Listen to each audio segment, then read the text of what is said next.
For अरे pastor ji, B for बीटेक्स। बीटेक्स लगाओ, खुजली भगाओ। दांत खाज खुजली से तुरंत राहत। बच्चा बच्चा जानता है। पापा टीवी।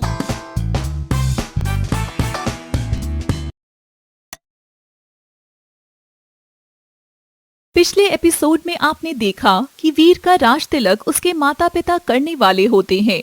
तभी भगवा वस्त्र धारण किए एक साधु उसे आकर रोक देता है। साधु की बात सुनकर वीर की माँ मूर्छित हो जाती है। अब आगे। माँ, जल्दी से पानी लाओ। दासी जल्दी से पानी लाती है और रानी रूपवती के मुख पर डाला जाता है। कुछ समय बाद रानी को होश आ जाता है। माँ, ठीक हो आप? जिसके बेटे का राज तिलक होने वाला हो और कोई आकर रोक दे तो कौन माँ ठीक रह पाएगी। मैं बचपन से अपने बेटे को सम्राट वीर बनते हुए देखना चाहती थी।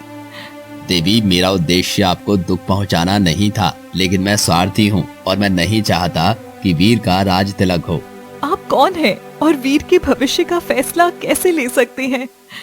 देवी, मैं एक छोटा सा साधु हूँ, लेकिन एक बहुत बड़ा स्वार्थी हूँ। कैसा स्वार्थ? आप किसकी बात कर रहे हो? मुझे कुछ समझ नहीं आ रहा है। मैं यहाँ से 20 किलोमीटर दूर एक गांव है, वहाँ से आया हूँ।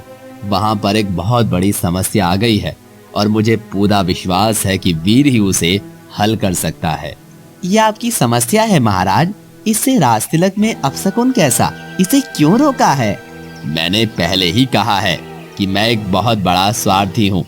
अगर वीर का राज तिलक हो जाएगा तो उसके कंधों पर एक जिम्मेदारी आ जाएगी और वो फिर मेरी मदद करने मेरे साथ नहीं जाएगा। वैसे कितना अच्छा है ना कि आपको अपनी पहचान खुद है। आप अपने बारे में खुद जानते हो कि कितने बड़े स्वार्थी हो। साधु कहलाने के लायक नहीं हो आप। माँ, साधु महाराज की जरूर कोई मजबूरी रही होगी। साधु ऐसे झूठ नहीं बोलते हैं। वीर, मैंने जैसे तैसे तुझे वर्षों बाद अपने पास देखा है और अब भी मैं तुझे खुद से दूर कर दूं, ये मुझसे नहीं होगा। माँ, आप पहले साधु महाराज से पूछ तो लो कि वो चाहते क्या हैं। मैं सब जानती हूँ कि तुम्हारे महाराज क्या चाहते हैं। क्या चाहते हैं? अपने स्वार्थ के लिए इस नगर को अनाथ बनाना चाहते हैं। वीर सही कह रहा है। हमें एक बार साधु महाराज की बात सुन लेनी चाहिए, उसके बाद किसी निष्कर्ष पर पहुँचेंगे। महाराज बताइए, आप क्या कहना चाहते हैं? हमारे गांव में डाकू आ गए हैं और उन्होंने गांव में ही डेरा डाल लिया है। चारों तरफ उनका आतंक है, जिससे महिलाएं, बच्चे, व्यापारी सब परेशान हैं। साधुओं की भी निर्मम हत्या की जा रही है। मंदिरों पर भी उनका कब्जा है। इतना अत्याचार आप कैसे सह रहे हो? आप आवाज क्यों नहीं उठाते हो? कुछ लोग आवाज उठाते हैं, लेकिन उनकी आवाज दबा दी जाती है और कुछ युवाओं को उन्होंने खुद में मिला लिया है। उन्हें नशे की लत लग गई है, जिससे अब एक प्यारे से गांव का नाश हो गया है और सब नाश निश्चित है। ऐसा कुछ नहीं होगा। वो गांव वापस आदर्श गांव बन जाएगा।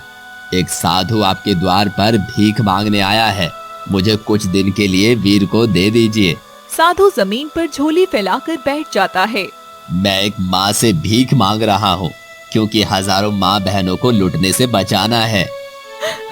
मुझे क्षमा करें महाराज, मैं पुत्र मोह में अंधी हो गई थी। आप वीर को ले जाएं।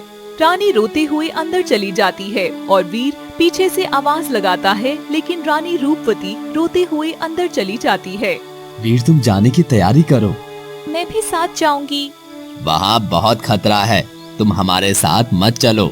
मैं वीर को अकेले नहीं छोड़ सकती हूँ। तुम बात को समझने की कोशिश करो। वहाँ जाना खतरे से खाली नहीं है। मैंने आज तक वीर को अकेले नहीं छोड़ा है, तो आगे भी नहीं छोड़ूंगी। महाराज, आप घबराओ मत। सुजुका को भी वीर के साथ ले जाओ। वीर की तरह हमारी सुजुका भी बहुत बहादुर है। सुजुका मुस्कुराती है और साधु भी सुजुका को साथ ले जाने के लिए हाँ कर देते हैं। दूसरी तरफ अजब गजब दुनिया में ओलिविया अजब गजब दुनिया में पहुंच जाती है। वहां ओलिविया के पिता के सबसे वफादार ने ही उसके पिता को कैद कर लिया है और पूरी अजब गजब दुनिया पर अपना राज जमा लिया है। तबाकी ऐसा कर सकता है? मैं विश्वास भी नहीं कर पा रही हूँ कि तबाकी धोखा देगा। तबाकी ने कितना कुछ किया था हमारे लिए और अब ये इतना बदल गया है। मुझे यहाँ छुप कर रहना होगा और जल्द से जल्द तबाकी के चंगुल से सबको रिहा करना होगा। महल में वासीपुर। वीर अपनी माँ के पास कमरे में जाता है। वहाँ रानी रूपवती दुखी मन से बैठी होती है। माँ, आप वहाँ से क्यों आ गई हो? मैं तुमको अब यूँ जाते हुए नहीं देख सकती हूँ।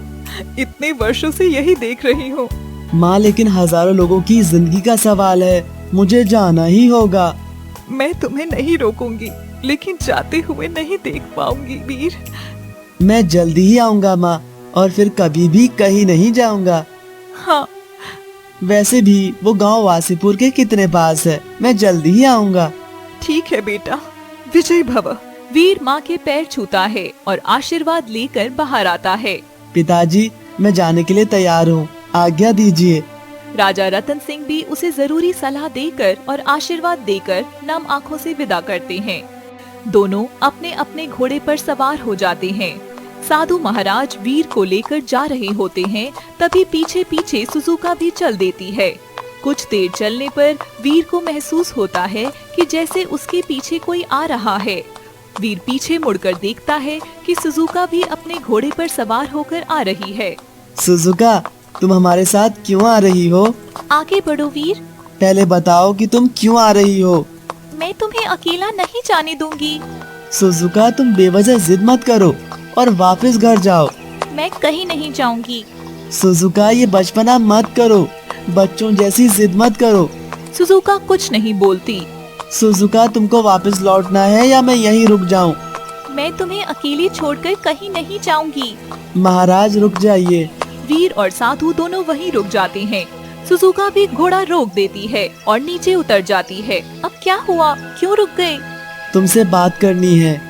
मैं वापस नहीं जा सकती हूँ, मैं एक बार बोल चुकी हूँ। वो जगह खतरे से खाली नहीं है। अजब गजब दुनिया से भी ज्यादा खतरनाक है क्या?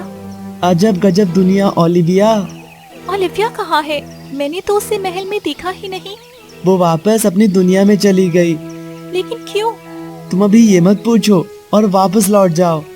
मैं हमेशा तुम्हारे साथ रहूंगी। महल में माँ पिताजी का ध्यान रखने के लिए भी तो कोई चाहिए ना। जादुई शीशा है ना?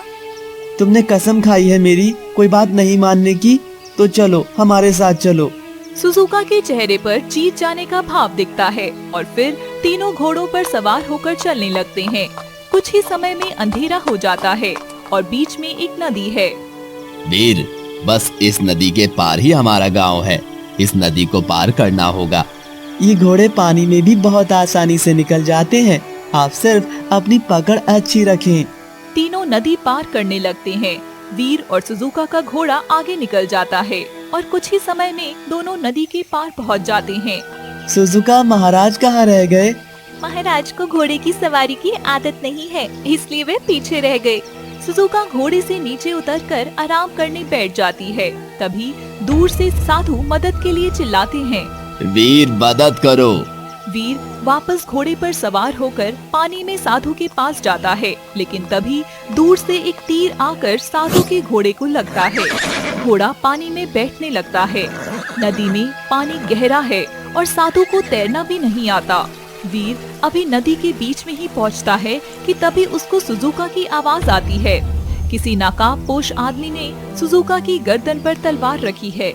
वीर यह देख बहुत घबरा गया है और उसे कुछ समझ नहीं आ रहा है कि वो पहले किसको बचाए। कहानी जारी रहेगी। दोस्तों, हमारी वीडियो अगर आपको पसंद आई हो तो वीडियो को लाइक करें, कमेंट करें। आगे के एपिसोड्स देखने के लिए सब्सक्राइब करें हमारे चैनल पापा टीवी को और साथ ही बेल आइकन दबाना बिल्कुल ना भूलिएगा।